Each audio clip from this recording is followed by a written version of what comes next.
fuck is you telling me?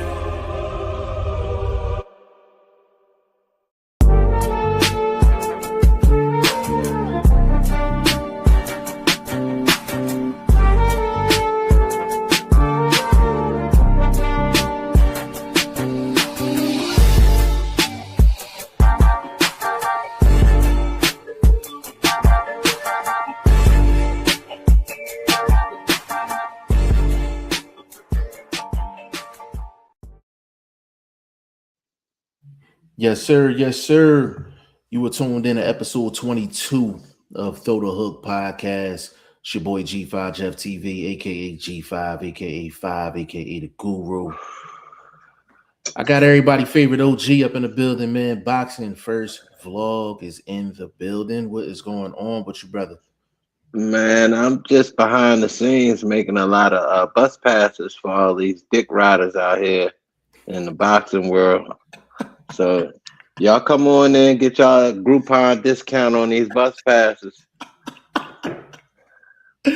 Oh, man. Yeah, big shout out to my guy, Ty Finney, the legend, aka In This Corner podcast. What's going on, good brother?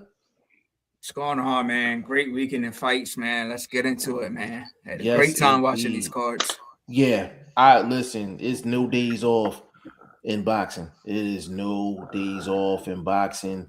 If you see down the bottom, please subscribe to In This Corner podcast and Boxing First vlog on YouTube. So we're gonna run that ticker down the bottom for you. And then while you at it, once you subscribe to them too, swing over to G5 Jeff TV, subscribe to me as well. You know what I'm saying? A big shout out to everybody in here, man. Y'all know the routine. If you in here, put a comment in, say what's up. You know what I mean? Put a 1 in the chat. Let us know if we sounding crispy or not. We can go ahead and get started. Legend put his link in the chat, so y'all can definitely use that and go directly to his channel and go subscribe to him. Now, we had a big weekend of fights. The Ryan Garcia versus Mario Barrios card. Lot of, it was some drama, with this card as well. And I really want to start out with the fight that didn't happen. Richardson Hitchens versus Oscar Duarte. That fight did not happen because they said Richardson Hitchens fell ill. They said he got sick and he wasn't able to actually perform. So they ended up canceling the fight. Now, there are some rumors going around that it was food poisoning. I heard something else where they said he was sick because of the weight cut. It's a lot of different things going on right now. And as of today, we have not heard anything from Richardson Hitchens or his team. If they have spoke on it, I have not heard it. But Legend, when you found out the fight wasn't happening, did you think it was some funny business going on? Did you think it was suspicious, or do you thought it was legit? Yeah, salute to Chris G. He was the first one to tell me. Man, I felt like it was some funny business going on because, like, we seen Richardson Hitchens in front of the cameras, talking his stuff. We seen him not too long ago, him and Keyshawn doing this back and forth. So he's a guy that like to talk. Well, if you're going to talk, you got to back it up. But to be the co-main event and the fight not happen, like, that was a letdown, man. I'm sure Oscar, Duarte, he was let down by, and like you said, we didn't hear anything from Richardson Hitchens. So I'm disappointed, man. I'm really disappointed. Hopefully they can revisit negotiations and get a new date. But yeah, I'm disappointed in Richardson Hitchens, and we've been having this happen a lot in boxing recently. You know what I mean? So, things happen in boxing like that. But at the end of the day, the fans are the ones that's let down. You know what I'm saying? Yeah. Yeah, no, that's well said, bro. Let me get in the comments real quick before I let vlog cook, man. My dog, Jay Will, in the building, man. He said, rain, sleet, or snow, y'all showing up. Salute, fellas, man. Yeah, it don't matter what's going on outside, man. We gonna rock out on his podcast for sure. Big shout out to Jay Will, man. Salute to you. He said Hitchens can't handle that IBF rehydration clause at 140. He needs to move up to 147. That weight cut is too much. And also G5, remember Carlos Adames just pulled out against Ammo over illness. He should have moved up to 168. Jay Will, you stealing all my talking points, but it's okay. You my dog. You understand what I'm saying? But vlog, how did you feel about the Richardson Hitchens news? And did you think it was some funny business, or you thought it was legit? I think it's legit because if you look at weight cut situations, what you're doing, you're actually opening up your pores. The more you sweat, the more your pores stay open, and the subject you are to catching a cold. You know what I mean? Really, it really is something that really can happen depending on what environment you're working out in, AC not regulated, things like that. So, you know what I mean? That can happen, but I wouldn't be as upset about it if they don't turn around and reset the fight. Because this is where I give kudos to the Adames camp. They got right back to making that fight happen, sticking to the game plan of defending that title. So if this can happen for Duarte and Hitchens, you know, shout out to Duarte for not making a big deal about it. I didn't hear his camp, you know, raising a lot of smoke about it because I do believe, you know, it could be a legitimate issue. Now, obviously, we know weight is a situation for this guy, but 147 is not an option for him. That's all I can say. He has to do something to help himself, help his camp regulate that weight. You know, maybe get a food guy or something like that. Get a better chef. I don't know, but obviously get a better trainer as far as you know, your weight loss training, not per se your boxing training, but just for weight loss and weight management, you probably need somebody that's strictly on that and not just depending on your guys that hold the heavy bag to help you regulate your weight. You might have to actually have a nutritionist in your camp. So that being said, I don't know if his money can handle that. You know what I mean? We don't know what he's earning, whether he has the overhead for something like that. You know what I'm saying? But like I said, just for me, I'll give him another 2 weeks. You know what I mean? Before I really be upset about that situation, because you got to wait to see. Like I said, they bounce back with the dominant situation. I'm going to give them the same little bit of time. Yeah, well said, man. And also Carlos Adames and Amma Williams is going to be March 28th, I think, in Florida. So they did reschedule that. So big shout out to Carlos Adames for circling the block and making sure that he made that fight happen. Jay Will said, my bad. Nah, we good, bro. Jose Vasquez in the building, man. Said, what up, family? Big shout out to you, bro. He said where he lived, he said it's stupid easy. We go from hot to cold within 24 hours for real. Can you elaborate on that a little bit, Jose Vasquez? So Jose Vasquez, he's a trainer for heavyweight Jarday Anderson. Jarday Anderson signed with Zuffa, and he will be fighting on March 8th on card number 4. So big shout out to Jose Vasquez and Jarday Anderson, Almighty Monk. Big shout out to Monk. You know what I'm saying? But Jose, can you kind of elaborate on I know you made a comment about basically trimming those last couple pounds. So if you can elaborate on that in the comment section, that'd be great. As far as Hitchens is concerned, for me, do I think he got sick? Yeah. The timing of it was crazy because they announced that the fight was off like right before the prelims started. And that's hella late. That is hella late. So I'm kind of with you on this one in terms of just as long as Hitchens circles the block and makes this fight, then I'm cool. Like he's kind of getting the backlash because Hitchens, he talks a lot of shit. He talks a lot of shit. And as a fighter, you have to promote yourself and you got to talk some trash as a part of promoting. but he talks a lot of trash. So he was talking a lot of trash during the ceremonial weigh-in. He was talking a lot of trash in the press conference. And all I'm saying is he sounded okay during all of those points. But I'm not saying that he didn't get sick though. But they haven't come out and said anything. They haven't made any official statements. Nobody on his team has done any interviews as far as I'm concerned. Like, they are extremely quiet right now, which makes it extremely iffy. Like, if somebody questions it, I don't blame them. But yeah, he got to circle the block. I don't think 147 is an option for Hitchens. He's not a strong 140 in terms of punch power. So I think he would get annihilated at 47. I think he would get annihilated at 47. And to be honest, I don't think he's as smooth of a boxer as I don't want to compare him to Haney, but like a Haney, like a Shakur, especially with the feet.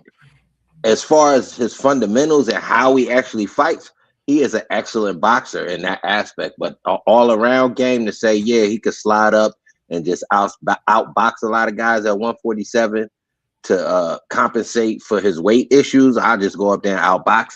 I don't think he has the all-around outboxing skills to say he could just move up to just negate his weight issues. Because I'm not gonna lie, bro. Richardson Hitchens, he looking like food right now at 140. He looking like food, man. In my estimation, I would think, depending on if he's really sick and if it's one of those, like if it's really was like a flu or something like that, you gotta shelf him for a minute, and then you're looking at a elimination, or not even elimination, maybe a interim for Duarte, and maybe a Prograve, maybe a Ramirez, something like that. If it's serious with like a stomach bug or something, if it's bad, we just gotta, throw our hands up. Hey, people get sick. You know what I mean? We human beings. Nobody's immune to anything. Does it look good as far as we as fans and all of that? Yeah, it looks bad. Even if you was a football fan and your starting quarterback didn't show up because his tummy was hurting, it looks bad, but it can happen.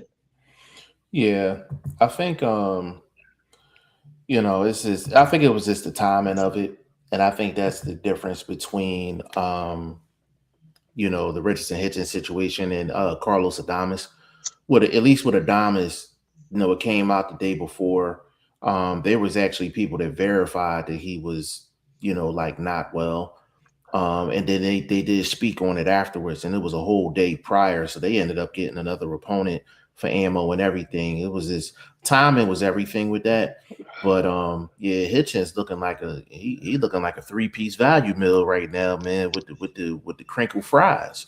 You know what I'm saying? He looking bad right now, because I think once that fight happens with Duarte's probably the favorite. He's probably the favorite. And there's a lot of guys at 140 I would take over Hitchens right now. Like, I think Frank Martin beats him right now. I think Dalton Smith beats him right now. I think Nahir Albright beats Richardson Hitchens right now. Now I give you Nahir, but I don't know about Frank. I'm a little bit let You don't know about Frank? Hey, conditioning is a mother, especially if you muscular like Frank is. You gotta get them lungs right to carry that muscle around like that. And he's a mover to a certain extent in that ring, so his conditioning has to improve a lot. He looked bad against Tank. He didn't look so bad against the Delorme, but obviously Delorme is a walking corpse. So, you know what I mean? That being said, he did not look good once Nair got his engine going, and it took him a couple rounds, like it took a couple other fighters on the cards as we go over it. It was a couple other fighters got some late starts, but ended up showing up in the fights and actually made it look interesting on the card. So, that being said, I think Nair does give him a little bit of run for his money, but not Frank so much. Well, I think after round 6, he started gassing, which was a little concerning, because round 7, Nahir Albright was getting off something crazy. You know what I'm saying? He got off crazy in that round. But yeah, I think Nahir Albright, he could possibly beat Richardson Hitchens right now. I think Dalton Smith beats Richardson Hitchens. Gary Antoine Russell beats Richardson Hitchens. Shakur obviously beats Richardson Hitchens. Like Hitchens is, I'm telling you, bro. I'm talking the hot. I'm talking the hot sauce. It's coming. That value meal coming with the hot sauce packs, the ketchup. You know what I'm saying? All that, Man, man. 3-piece special. what you call them? A special value meal? Special value meal, man. Limited time only. You know what I'm saying? It's Yeah. it's crazy, but you know, it's he has. I think somebody from his team needs to like do an interview. Matter of fact, somebody from Richardson Hitchens team, they need to contact me. They need to come on G5 Jeff TV and just do just an interview, just to set the record straight. Just to set the record straight, man. I'm putting it out there, man. Somebody on Hitchens' team, hit your boy up, man. We need that exclusive, and we need to clear, the name up. You know what I'm saying? It's a great opportunity for both of us. But that was probably the hottest topic as far as that card was concerned. But the Frank Martin versus Nahir Albright fight, that was, for me, that was fight of the night on that card. That was an excellent fight. Ended up in a draw. Vlog, how did you score the fight? What was your thoughts on the fight? I thought it was a great fight. In all actuality, it was a fight of the weekend for me personally, just based on action. Trying to be sharp as far as your personal judging and seeing how close you was to the actual judges of the fight. I was off by a round or so, but again, draw, I'm not mad at it per se. As far as me losing a little bit of money, yeah, my payout wasn't what it should have been, but that draw gave me a void on my parlay. I put it up so y'all check out my short on that one, but I still got paid off that ticket, but it wasn't what it should have been. But I thought he won it by a round, maybe 2 tops. You know what I mean? I thought he padded at least up to 4, maybe 5. He kind of won those rounds straight because, again, it just was like Albright tried to get his timing down, tried to get his distance. It took him a few rounds to figure that out, and he gave those rounds away trying to figure that out. But he definitely went for that knockout, that's for sure. He definitely went for the knockout for sure. Like, Todd, did you catch that fight? Because I know you said you was running around that night. Yeah, I caught the whole fight, man. Like I'm with you 100%. That was the best fight of the night for me, man. Action packed, and I mean both guys were trading. But like I said, it was a lot of punches thrown and a lot of clinching too. So a lot of the middle rounds there was a lot of fighting and clinching. But I'm with you. That 7th round, Albright, like he rocked Martin, but to me he didn't really follow up and take advantage, and that gave Martin. His chance to recover, use his footwork, and then he came back stronger in that 7th round. And then, of course, the last round, Albright caught Martin with another big shot, and then, Frank Martin did the same thing he did in the 7th round. He kept his composure, clenching. They fell through the rope, and I think that really took a lot out of Albright. But I mean, I'm cool with the draw, man. The punches landed were real similar. It was like 155 to 160. So I'm 100% cool with the draw. And like, if they run that back, that's a main event fight, man. That don't need to be no co-main. That's a main event fight right there, man. So I'll be happy if they run that back, man. I got a question for y'all. Before you go, Jeff, I don't want to cut you off. How many times are you guys, as putting yourselves in the referee's position, letting that mouthpiece fall out before you take a point? Ty, let me get at that real quick. So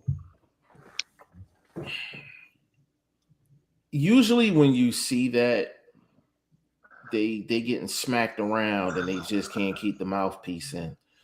Jeff, don't do me like that. Hold on, let me finish, bro. Let me cook, bro. So with Nahir Albright, that situation with him and the mouthpiece like was really, really weird. Cause I was just like, yo, I'm like, what the hell is going on? Why he keep losing his mouthpiece? Like that shit was crazy. Like under normal circumstances, like I don't even know if he was given a warning. I don't think a warning was given. In a situation like that, you have to at least give a stern warning to a fighter that's losing his mouthpiece. Now, if a guy is losing his mouthpiece because he's using it for strategy reasons, trying to get the referee to stop the fight so he can get a couple seconds of a breather, then yeah, you got to snatch a point. But I think in a situation like that, you have to at least give a stern warning, which I didn't see happen with Nahir Albright. Am I tripping? Did you see a stern warning? Because I didn't see one. When he wiped that, well, he half wiped it off. I don't think he wiped it off, but yes, he did speak to him about keeping his mouth closed because the ref and I'll give it to the announcers. We all kind of seen his mouth was hanging from round 7. Periodically, he was taking deep breaths through his mouth, and when he was becoming offensive, it got him in trouble because he needed them deep breaths to push himself through, and it kept falling out. So I think, I mean, twice for me, I'm on your helmet after the second time. I don't know if it fell out the third time, but it was close to at least 2 to 3 times. I know that thing hit the canvas, and he definitely needs some scope in the corner because some motherfuckers didn't. they didn't sprinkle a half a water bottle on that motherfucker, bro. That shit, that's dirty pool. That's dirty pool right there, bro. Like, don't put that shit in my mouth, man. Come on, bro. You know how many motherfuckers walking around in this ring and shit? Bro, that's crazy. Yeah. That was crazy. Yeah, he had the school kill punch all over that mouthpiece, man. That nasty work, bro. Man. Nasty work. Hold on. We got some people in the comments section. Hold on. What's going on my screen? Jay Wells said Keith Thurman. 4th floor room. Big shout out to you, homie. He says, sup, homies. Big shout out to you, family. Jay Wells says seems to take a body shot and mouthpiece comes out. Yeah, it was weird, bro. It was weird. Lavelle Jackson, big shout out to you, bro. He said, what up, though, fellas? Big shout out to you, family. Yeah, as far as that fight, it was definitely the fight of the night for me. Highly competitive fight. Now, Vlog, I know I talked to you off camera, and I told you I didn't score the fight live. I did watch it again. I scored it 96-94 for Albright, but I could very easily give you 95-95. Very easily give you 95-95. The swing round for me would be round 4. Round 4, it was a lot of clinching, a lot of holding, like Ty Finney was saying, and neither guy did absolutely nothing in round 4. So that was the swing round for me. But I'm gonna say the clinching and holding was actually caused by the way Nair was fighting early in the fight. He was smothering his own work. So if you, as a ref, as a judge, have to gauge that, I'm giving it to the guy that wasn't technically causing the clinching. Yeah, I mean, now did Martin do a lot of work in the 4th? Because I know which round y'all talking about is very vivid in my mind. This is why I could describe it as far as how I judged it. I still felt like he did more to not cause that. He did throw jabs in that round. He was moving as a boxer in that round and kind of not falling into his own work the way Albright was sloppy, so I couldn't give him the round. That's if you want to break it down, you know what I mean? Yeah, in the past, I know I've talked about Vlog. I know you said you would give out 10-10 rounds, and I said it's never a situation where I would give a 10-10 round. That might have been one of them rounds where I was like, I didn't like neither guy exactly the same.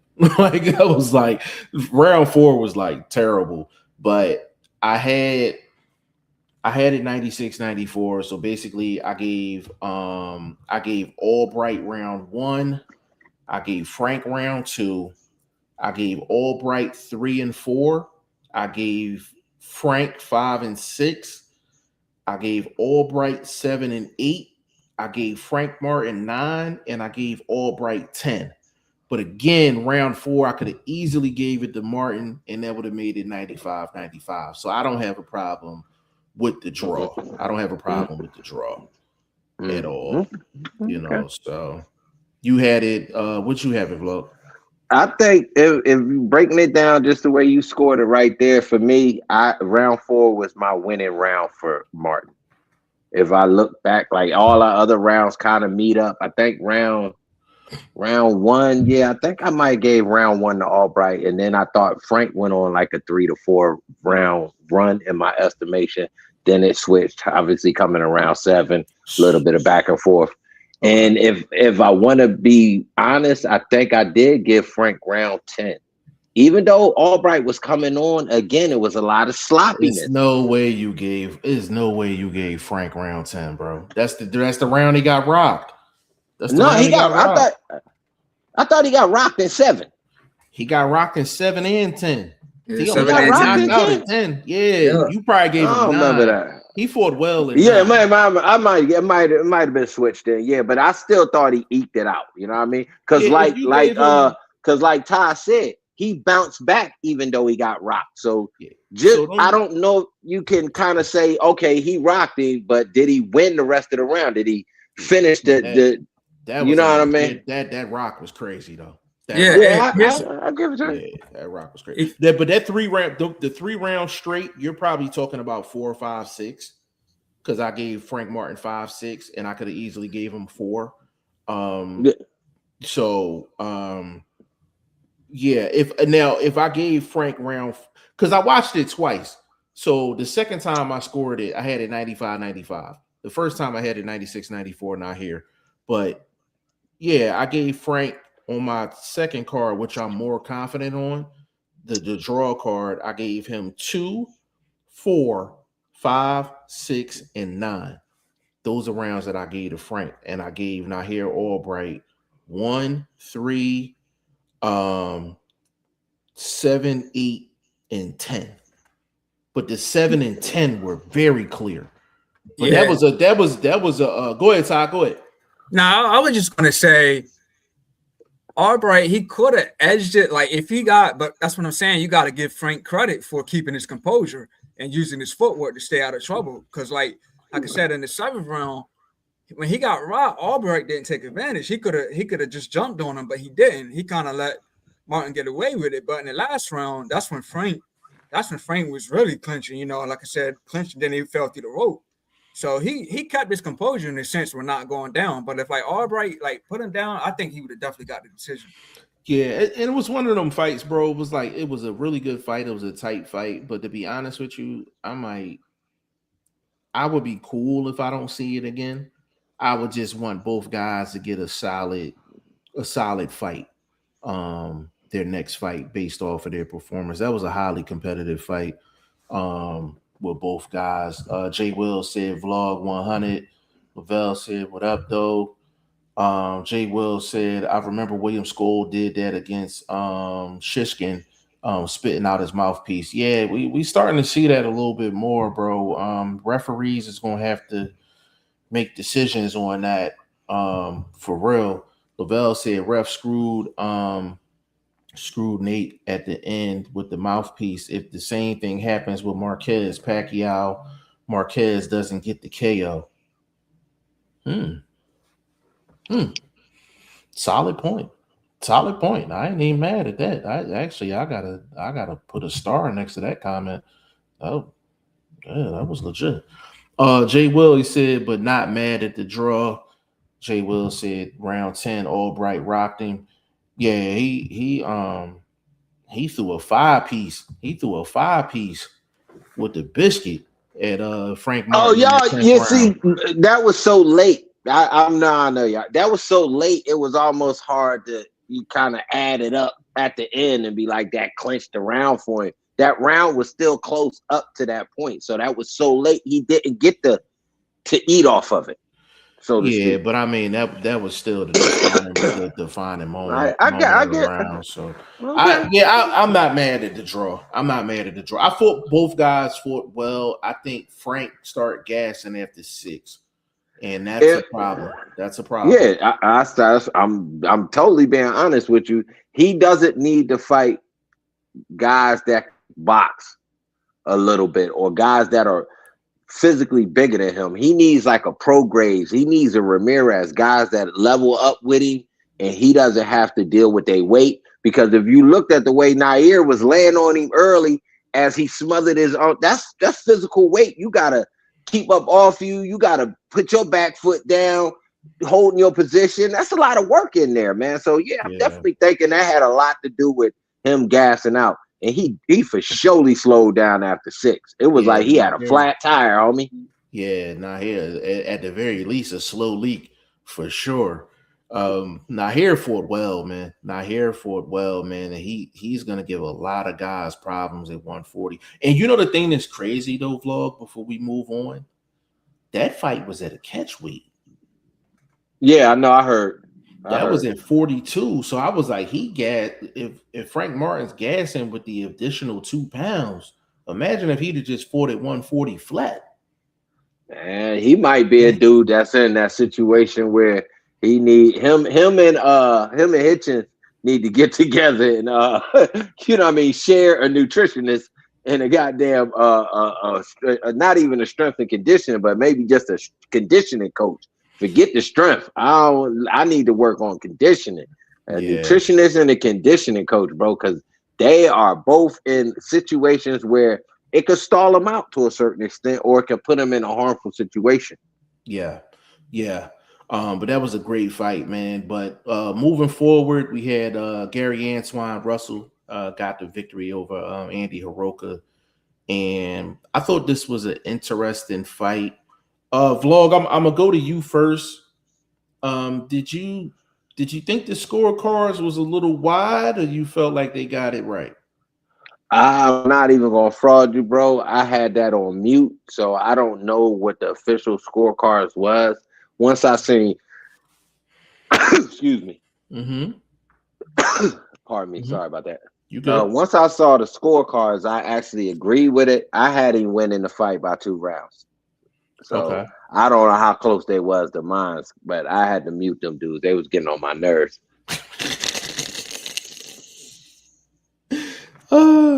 Hey Ty, did you catch that fight? What you think of Gary Russell's performance?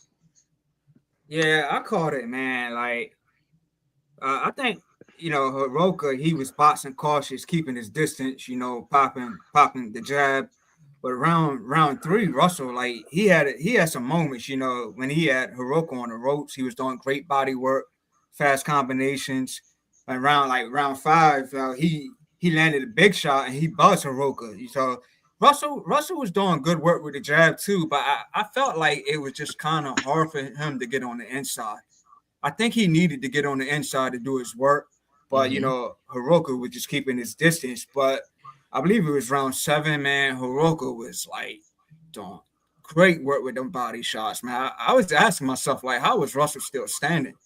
Like, he was doing great work with the body shots when he was on the inside. So I think the early rounds, Russell, he was doing good, but like starting in the middle, that's when like Hiroka started to turn it up. But I do think Hiroka's style gave Gary Russell some trouble. I don't think he liked dealing with that kind of style. And then, of course, the 10th round, that's when I believe the low blow came. And man, that was bad. That was real low. And I think that took a lot out of Russell. But I mean, I agree Russell edged it, but I still think that was a tough fight for him. I did like at the beginning, I thought he definitely had it in the bag, but starting in the middle, that's when he started he really started having some trouble. But yeah. I'm cool with the decision. Yeah, that low blow. That was an Andrew Galata Riddick. Man, low blow, homie. Low blow. I was like, God damn. I said, damn. I said, you gonna hit the family jewels like that? God damn. But I ain't gonna fraud though. It wasn't on purpose. It was the way. I don't think it was on purpose. I don't think so. If you looked at his height compared to Russ, and that being literally the only shot that was easy for him to throw based on his fighting style. Once he seen it was landing, that's all he was going after. It was really the easiest punch for him to get off with. His jab wasn't quite fast enough to actually set the pace and control the fight because he literally had the size to control that fight from outside. But he's such a counter puncher. He wants you to think he's going to box. He wants you to come after him and counter punch. But it wasn't working because he was getting smothered by Russ. So he had to turn around, which I give his corner great props for. They changed the whole fighting style right in the middle of the fight and made him the aggressor. You got to go forward, find this open shot, which ended up being that uppercut-like body shot because it wasn't quite a hook. It was more like an uppercut, and it was getting off. It was getting off. Bro, Andy Hiroko, he was putting some Sweet Baby Ray's barbecue sauce on them ribs. On the ribs, man. It was a straight cookout, boy. He was putting them Sweet Baby Ray's on the ribs, man. Like that was some great body work. That was some great body work. Hey, Vlog, real quick though, I just want to read off the official scorecards. They had it 117, 110, 116, 111, and 116, 111. It's trash, bro. It's trash. It's not giving Hiroko a lot of credit for landing the harder punches. See, Russ was in there with the Sugar Ray shit, and that he needed that. At times, he needed that because if you listen to his corner, big shout out to Big Bro, he was over top of that. He was handling business, and you know what I mean, giving respect to their pops on the way he ran that corner. He was giving them the correct information, and he said, "Yo, just get off. Stop worrying about trying to land hard," which is Russ's style is to throw everything with every shot, but now ain't the time because you're going against a guy that's bigger than you, and that's not working. Obviously, you ain't really been able to slow him down since he got in first and second gear and been coming after you. So pity pat and move, and not move per se, run, but pivot out, circle around, you know, and finish off with a shot. So he was throwing the right info out. Big shout out to him too. I hope he stay in that lane, man. Trainer lane. Probably fitting well. Who you talking about? Junior? Yeah, Russ Jr., Gary Russ Jr. Yeah, I did a video on the corner work that Gary Russell did along with Ryan Garcia's dad. I think Ryan Garcia's dad did a great job too. And I tried to post it on YouTube and they flagged it, but I'm gonna put it on TikTok and I'm gonna put it on Instagram. Because guys like Brian Norman Sr. and Teofimo Lopez dad, they need to take notes. They need to take notes. When you got guys that's in championship fights, man, like you have to bring something to the table in the corner in between rounds, man. Like, I mean, you can't have no trash ass. You can't have no trash ass work in between rounds, man. All right. I'm gonna give you an opportunity. I'm gonna give you an opportunity to roast. I already know where you're going. I'm not roasting. I'm gonna give you an opportunity. I got you. Jay Will, he said for me, round 4 and 5, Andy Vicious body punching was the harder, cleaner, and more effective shots. Gary Antoine was shoe shining with what looked like slappy punches. I didn't find it as impressive. Jay Will, that's a great point. And that sometimes that's the difficulty in scoring rounds. Like you have to, if a guy is landing shots, you know, are they effective shots? Are they hard shots? Like, did those shots that were landed lead to other things throughout the course of the round or throughout the course of the fight? You know, judging is not necessarily easy, but I definitely agree with that comment. Actually, you know what? That's comment of the night right now. So I got to star that one. Jay Will, he said, I'm probably in the minority, but I thought Andy deserved a draw at the very least. That point deduction for the low blow hurt. Yeah, the low blow deduction, it really hurt. It was justified. Don't get me wrong. You know where it hurt him? It actually hurt him in momentum that he might have had with the judges. Yes. And any momentum he might have had with the judges that took it away. Because now the judges are questioning a round they may have gave him earlier, and it could have been some low blows and it could have been some shots that was, questionable, but the judges couldn't see. So and now it's in their mind. You know what I'm saying? So yeah, I just thought it was momentum for the fight. Like I like it just kind of killed the momentum of the fight for him. Like it was just he was on a nice little run. Jay Willis said Andy for a big dude at 140 generates a lot of power on the inside. Riddick Bowe when he fought could do that at heavyweight. That's a fact, bro. That's a fact. Hey, I ain't gonna fraud. I think old boy should go to 147, man. He got the frame, and he actually, if I was his trainer, bro, I'd have him at a world title at 147, real easy. I'm telling you. I'm not gonna lie, bro. He beats Hitchens right now. I know I keep at 140. Yeah, I think he beats Regis. He beats Ramirez. He beats a few guys. Yeah, I would keep him at 40 because it looked like he was comfortable with 40. Yeah, I think he beats a lot of guys at 40. He beats a lot of guys at 40. And actually, you know what, with Hiroka, before we move on, the thing with Hiroka, I was watching tape of him, and I thought that defensively, like the only way he really played defense was to use his height to get out of way of shots. So a lot of times he's leaning back off of shots. And he actually showed me he had a whole nother element to his game defensively, transferring from defense to offense. So Andy impressed me for sure. I thought Russell Front won the fight, but it was very close. Very, very close. It was a couple rounds. And like I think they said that was his first time in the US too, fighting in the US. So like he did a great job, man. You know, coming to another turf, he did a great job, man. Yeah, but that's why I ain't gonna fraud, bro. That also hurt him because he got here late. He only got here with 3 days. That's that slow start. Yeah. He got a slow start because he was still acclimating. So it caused him about 3, maybe 4 rounds easy on the cards. If you want to be fair. So I could kind of see the difference to a certain extent. Yeah, I mean, him having the visa issues and him coming to the States really, really late. It's his first time fighting in the States. Like that was a difficult task, very difficult task. You know, I don't know about the visa issues, like, you know, but of course you want to have that squared away where you can have a normal fight week. And he didn't have a normal fight week. You know what that sound like? It sound like somebody check didn't clear. That's what that sound like. Yeah. Somebody, so they had to replace the physical check with a little brown bag money. Man, corner store brown bag money and everything went through. You know what I'm saying? Jay Will said, Joe Goosen didn't impress you. LMAO.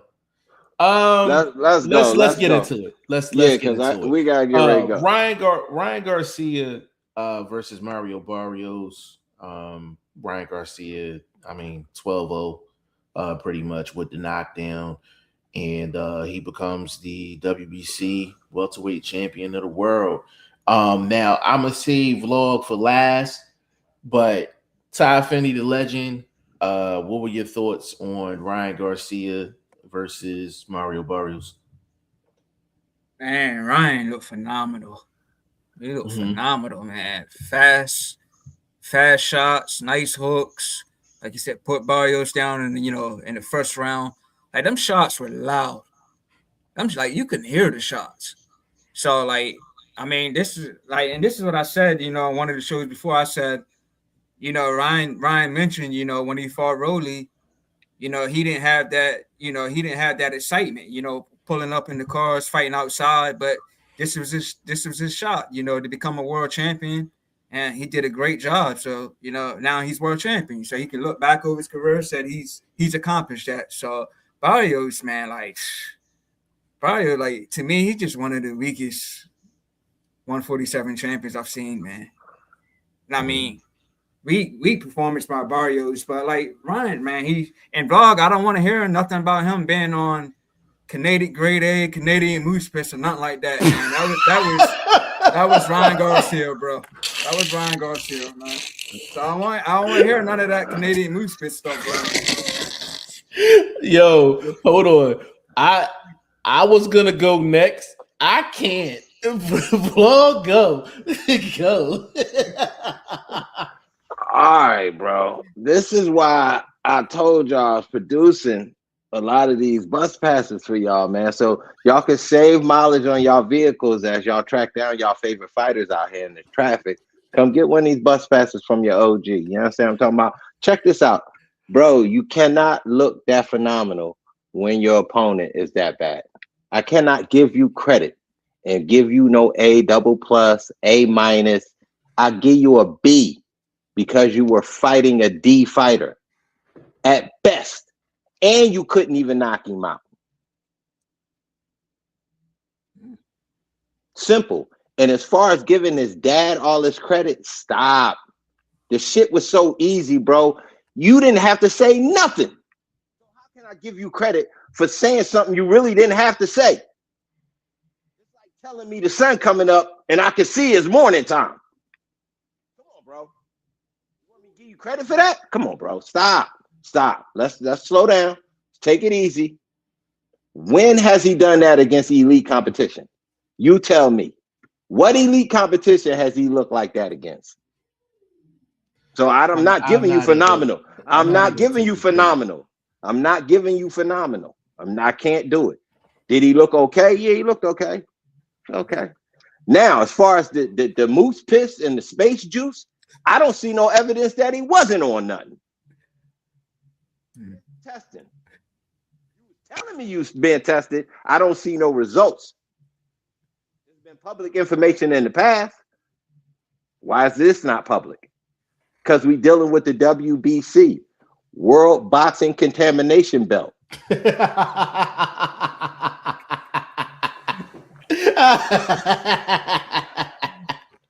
Yo. Come on, bro. Every champ they has issues from Valdez, Adames, Matias, Canelo. All these dudes, it's a juice factory over there with Suleiman and them. What kind of juice factory over there, bro? Man, they on that asteroid juice, bro. They got a space station somewhere, bro. They hauling minerals in, bro, because it's too much going on, bro. It's always the WBC. I mean, WBO done fell into their little situation with their little foreign raggedy ass champ that they got, but this is consistent with the contamination company that we call World Boxing. You know what I mean? So I'm just saying. Oh man, did you get it all out? I'm done. Okay.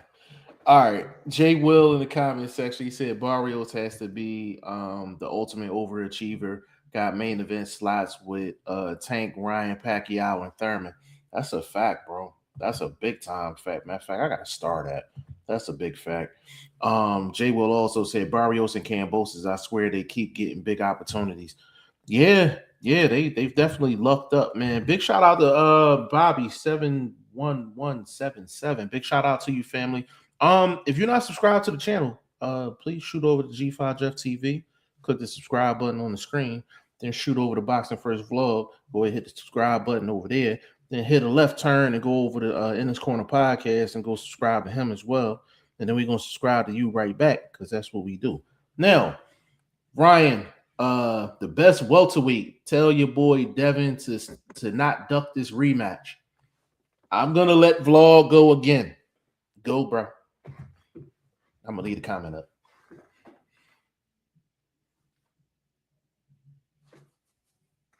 Yo, you're on mute, baby. You're on mute, baby. I apologize because I was going to let you cook, but you listen. I can't cook it. I can't cook after that comment. Go ahead. Listen, bro. You can't call for that rematch. Didn't he win that fight? Let him tell it. Didn't he win that fight? So why you need a rematch? Why don't you rematch a fight you just lost and actually try to unify? Is that an easier course to go? Or you think you ready for the harder test? Or that's your man's. You can come get one of these bus passes if you need it. You know what I'm saying? I'll ship it to you. Give me your P.O. box. Yo, man. Hey, Bobby, if you want to respond, please do. Please do. Leonard in the building, man. Big shout out to you, man. He said, I see Manny knocking down Floyd at least 2 times, then Vegas will have Floyd win a decision. That's funny. That is funny. As far as Ryan Garcia vlog, you know, we talked off camera. You know, just Barrios was terrible. I mean, Barrios is really bad in that fight. You know, like I said before, um, you know, when you're fighting a guy that's fighting that bad, like you still have to, you know, you still have to perform to bring the win in. You know what I'm saying? So I think the reason why I didn't give Ryan Garcia like a 10 or a 9 is because Barrios was that bad. I don't think the level of difficulty was that high. But I will give Ryan Garcia credit from this angle. I haven't seen him fight that disciplined of a fight in his career. I would say that's probably the most disciplined. And you can go against a guy that's not fighting well and still be sloppy and take unnecessary chances and things like that. For the most part of that fight, he was pretty disciplined, which was pretty rare for Ryan Garcia, which goes along with you know, just everything was structured. Everything was structured in that fight. There was no crazy business going on in terms of just round by round in the ring, in the corner, all of that. Everything was ran smooth. Barrios helped them out a lot, but it was still ran smooth. So I will give Ryan Garcia credit for the dub. I think Barrios needs to go to 154. Try his hand at 154. That was a terrible performance. As far as Ryan Garcia and Devin Haney is concerned, I think that's a top 2, top 3 fight in the sport right now. So top is really no getting past it, you know. And obviously, if Haney doesn't want to take the fight, in a sense, I get it. Even if Ryan Garcia wants to go after Shakur, in a sense, I get it. But unfortunately for these two, they're going to forever be linked. They're going to forever be linked throughout the rest of their career. And, you know, I don't know what Rolly's doing, to be honest. I don't know what Rolly's doing in terms of unification, because I haven't, outside of Conor Ben, I haven't heard Rolly. He spoke on why he wasn't the one to be called out by Ryan Garcia, and then turned around the very next day and said he believes there'll be a knockout, as Devin tweeted out that he welcomes the rematch and said it'll be the biggest fight in 2026, but probably, in your estimation, probably biggest fight in the last 5 years outside of Canelo, Crawford. I don't know. You don't think that it ranks up there within the last 5 years as a big fight? No, I listened to my big bro. You told me the fight don't even have to happen for Haney. I listened to my big bro. I'm just telling you what is it in the work. I don't agree with the fight. I just told you, if you want to rematch something, rematch the guy you actually lost to and a guy you actually look like shit against, because we know for a fact you were off the juice. This fight you just had, which everybody said you look like a superstar, you look like pound for pound, whoop-de this, that, whoop-de woo this. Why they wasn't, hold up, why, real quick, why they weren't asking why you ain't knocked this dude out the way they was asking why Shakur didn't knock out Teofimo Lopez? Why? I never heard that. Not one time this past weekend. Nobody was saying, well, why he ain't put the foot on the gas and go ahead and knock this trash bag out? Put a hole in this trash bag and spill his guts all in the street. I'm just saying, bro, this don't make no sense, bro. It's real fickle out here in these boxing streets with these reactions, bro. It's not the same. And then it's obvious the competition was worse. So if anybody should have put their foot on the gas and went ahead and dispatched somebody, it should have been Ryan. You got the knockout in the very first round, in the very first 10 seconds. And then you did nothing but, this excellent boxing for 12 rounds. Against what? Some dude that wasn't throwing no punches? He was averaging like 5 punches a round, bro. Stop. I can't give you no credit for that, bro. Like, stop. And I don't even know if you were not on the juice. It looked like he wasn't on the juice, but hey, you know what if you know anything about science, they learn from their mistakes. They had him on the juice the last time. They peeped how he was acting. Oh my, this dude all over the place. We got to regulate these levels. It's easy to do. It's called science. Yeah, I mean, and like I said, you know, whenever, and this go for all boxers, whenever you pop 30, everything can be questioned for the rest of your career. Everything can be questioned. I mean, it's fair game at the end of the day. So anybody that says, "Hey, I think Ryan Garcia was on the juice," I can't necessarily knock it, because I'm like, if that's how you feel, that's how you feel because of past test results. So, you know, I'm not saying he. Let's get it correct. I'm not saying he was on the juice, but I'm saying I don't know that he wasn't. Oh, hold on. My boy Bobby back in the building. He said Dev cheek meat was all in the air. He needs to get it back. He said cheek meat was in the air. That's crazy work. That's crazy work, bro. I mean, hey, bro, you out there fighting a mutant, and you went the distance. Come on, bro, you fighting a mutant. He said Mayweather against Tyson against Manny on Netflix is going to be huge in 2026. I mean, for the casual fan, if you know the casual fans is excited about that, then that's all well and good. Me personally, I'm not excited about none of that stuff. Vegas is probably going to be lit though. Vegas is probably lit in September. Why are you excited? I'm excited because it's legacy on the line, bro. Ain't no goddamn legacy on the line, man. There's 2 paychecks on the line. Ain't no goddamn legacy on the line, bro. So you saying that donut ain't on the line? Hell no, it's not on the line. It's an exhibition fight, bro. It ain't no goddamn. Not Floyd and Manny. That's supposed to be official. That's supposed to be official. Bro. That's supposed to be exhibition, bro. Bro, I'm trying. All right. Well, the story I read on Boxing News was supposed to be official. 10 rounds. 10 rounds? 10 rounds. 10 rounds. Yeah, that thing ain't gonna be. That's gonna be an exhibition, bro. That's gonna be an exhibition, bro. Listen, Floyd's not gonna put up his O on a 10-round fight. He's just not. He's not. It's gonna be an exhibition, I promise you. No, but if they make it a 12, which they do for some reason, they'll find a reason to make it a 12. But from my estimation, from the couple articles I read, it looked like it's official, baby. This is a legacy fight. There's ain't nothing legacy about this fight. These are 2 old dudes coming to collect the check, bro. Man, ain't nothing legacy. Ain't nothing legacy about it.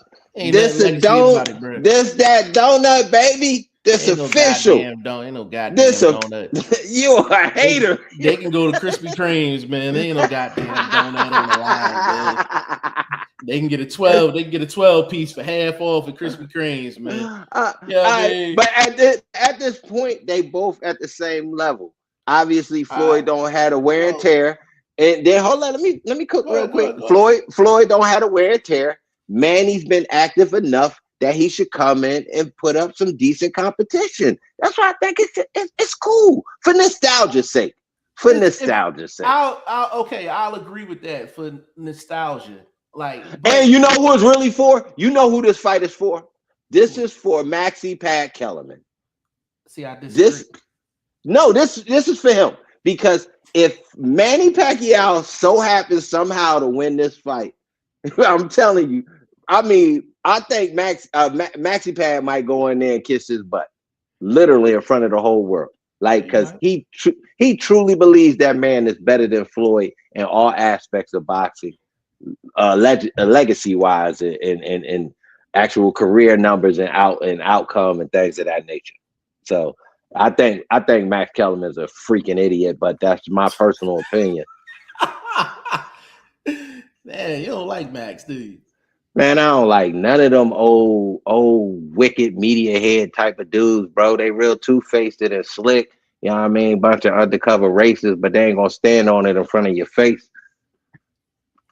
Oh man, That is hilarious. Let me get this last comment out. Jake Will said vlog 100. I bet on Ryan by 9th round stoppage. Barrios lost his last 2 fights, I thought, against Ramos and Pacquiao. I thought he told lost both of y'all them fights too. I thought he lost both of them too. at my call on that fight, I knew Ryan was going to win, but they would not let me parlay the win and the fight to go the distance. So my value for that fight was that fight to go the distance.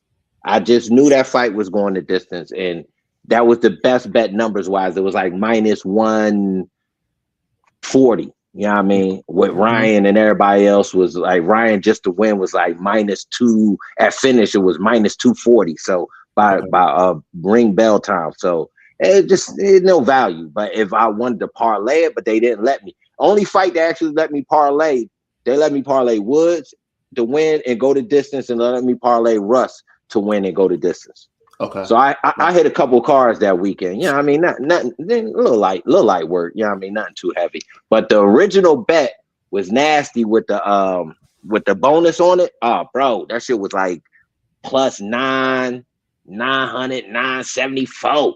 Like, bro, it was crazy. It was crazy. Okay.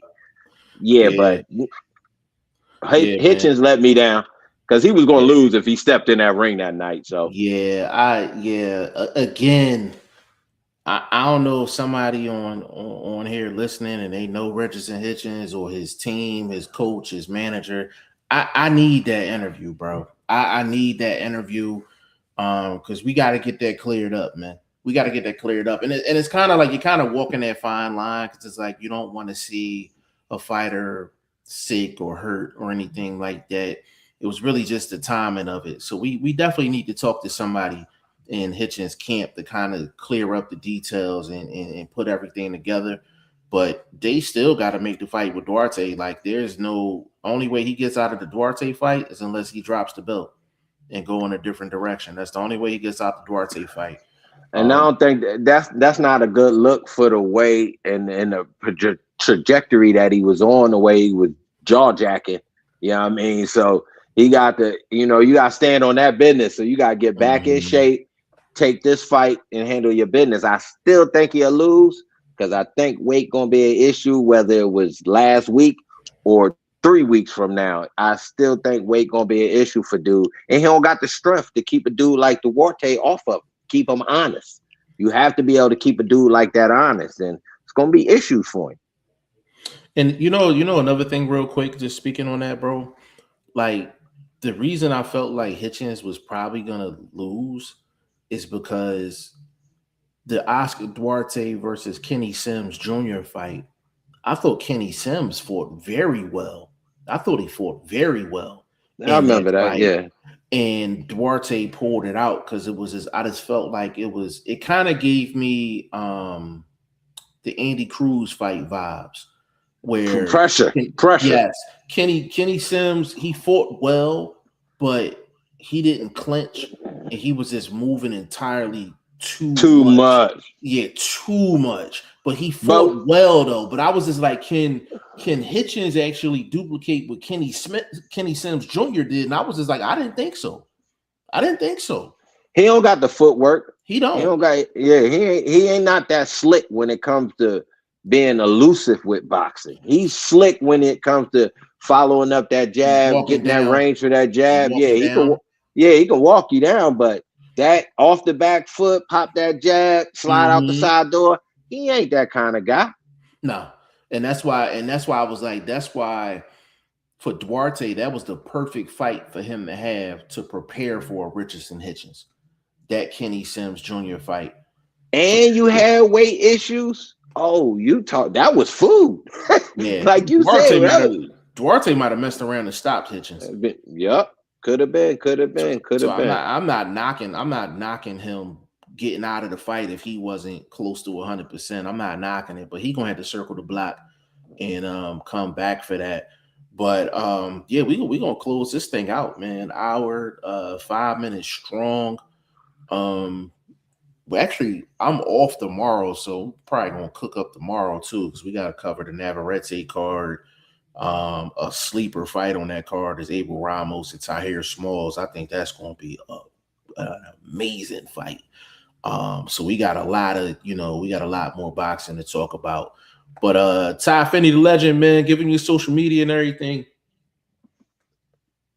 Yeah, man. Facebook, Ty Finney podcast in this corner, man. Just stay tuned. I'm always reaching out, trying to lock these interviews in, man. So stay tuned for that. And I just a hardcore boxing fan, always down to talk boxing, man. This is what we love. Absolutely, man. Big shout out to Ty Finney, the legend, man, aka In This Corner podcast, man. If you're not subscribed, please subscribe. His link to his channel is in the chat, so definitely follow In This Corner podcast. Everybody favorite OG, man, Boxing First Vlog, man. Appreciate you pulling up with us, you know what I'm saying, hanging out with us. I know you just got off work and all that good stuff, man. Appreciate it, man. Give them your social media and what you got cooking. I am on the gram. Use the number 1 for Boxing First. STVLOG. And hit me up on Threads too, man. I'll be dropping some comments on these judges and these refs. You know what I mean? So follow me. That's my ex. So hit me up on Threads. Same thing. Boxing the number 1 vlog. Check me out coming up here shortly on Snapchat. You know, I'll be Snapchatting with these youngsters, you know what I mean, in the streets. You dig? But look for that. But I'm gonna break down. I don't know if I'm gonna jump in with you tomorrow because I think I'm gonna do some OT. But I'm definitely gonna put out me picks and previews for the Navarrete Nunez joint. That's gonna be in my backyard too, man. That's right. I can't make it through there. It's gonna be too much of the you know what I mean, that crowd, numbers ain't gonna be right. So I won't slide through there, but I'm gonna definitely be paying attention to it. You know what I mean? Big shout out to that whole side. You know what I mean? I rocks with them heavy, but I'm gonna let them go and do their thing at the fight. You know what I mean? So that being said, check out my preview for that coming up. I'll drop that probably first thing in the morning. And just dropping videos all throughout the week, man. Just dropped a little news video yesterday. Broke my little commentary down about some of these boxing topics. So y'all tap into that, support that. I appreciate everything. Absolutely, man. I'm all over the place, man. Facebook, Instagram, TikTok, YouTube, you name it. Everything G5 Jeff TV. Big shout out to TikTok too, man. I got my Andy Ruiz video up over 50,000 views. Big shout out to TikTok on that. You know what I mean? We got a bunch of clips coming from this podcast. That's definitely dropping tomorrow. I got a bunch of videos. I got about 5-6 short videos that are already recorded. I just got to drop them, and I'll probably do a long video on Frank Martin and Nahir Albright, just breaking down my scorecard and everything. I think I'm gonna officially go with the 95. That's the one that I feel more comfortable with. But we're gonna be back tomorrow because we got more fights to cover, more fight news to cover. We ain't even cover Wilder and Chisora. Shields and Disarm. We ain't cover Shields and Auntie Disarm. Hey, you seen old boy pass out in the OT for bro? Man, OT. We ain't even cover that. God damn. Yeah, that was bad. Hey, and I want to add too. I seen Calvin Ford saying something about Tank coming back. I seen that. Yeah, I saw that too. I saw that too. So we definitely, like I said, man, we've been on here for an hour, little over an hour, and we probably only cracked about 25-30% of what's going on out here. Yo, with Tifo Burlington, I ain't never seen a headbutt like that, and dude just passed out, yo. That's bad matching up, bro, because both of them dudes have the same defensive style where they duck to avoid the initial punches, and it's southpaw against orthodox. The matchup, they did not do their homework on them two dudes. That was a clash of heads just off the gate, bro, just because of the way they fight. So that was terrible. Yo, Tifo Burlington, he might have some titanium in that skull. God damn. Yeah, never seen that. I hope old boy all right too, bro. I hope so. Actually, you know what? I should reach out too. It'd be interviews I'll be wanting to get. I'll be giving Ty Finney a shout out, bro. Like I'll be like, I don't have the patience to be chasing these dudes down, man. But that's I would definitely want to reach out to them to make sure he's okay. Because of course, it's the next day, nobody's talking about it. You know what I'm saying? But us, of course. But you should be, because that's boxing, bro. We hope dude is okay. Yeah, he's actually a decent fighter. You know what I mean? Real scrappy guy. You know what I'm saying?